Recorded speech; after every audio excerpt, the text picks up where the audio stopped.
আসসালামু আলাইকুম ওরহমতুল্লাহি ওবরাকাতু। প্রায়শই একটি কথা আমরা শুনে থাকি, আপনার স্বপ্ন যত বড় আপনিও ঠিক ততটাই বড়। এ বিষয়ে আমার দুটি প্রশ্ন মনে জাগে। প্রশ্ন নাম্বার এক, স্বপ্নকে পরিমাপ করার এমন কোন যন্ত্র রয়েছে যে যন্ত্র দিয়ে স্বপ্নকে পরিমাপ করা যায়? এবং প্রশ্ন নাম্বার দুই, কিসের ভিত্তিতে একজন মানুষের স্বপ্নকে পরিমাপ করা হয়?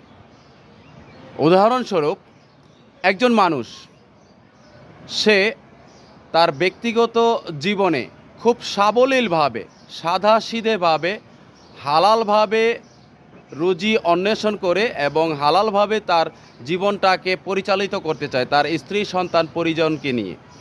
পক্ষান্তরে অন্য একজন মানুষ যার ইচ্ছে সে প্রচুর ধন সম্পদ এবং প্রাচুর্যের মালিক হবে, প্রচুর প্রাচুর্য সে অর্জন করবে এবং সেই প্রাচুর্য দিয়ে তার জীবনটাকে আরাম আয়েশে অতিবাহিত করবে।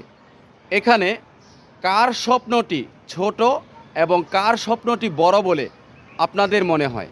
অবশ্যই সেটা জানাবেন।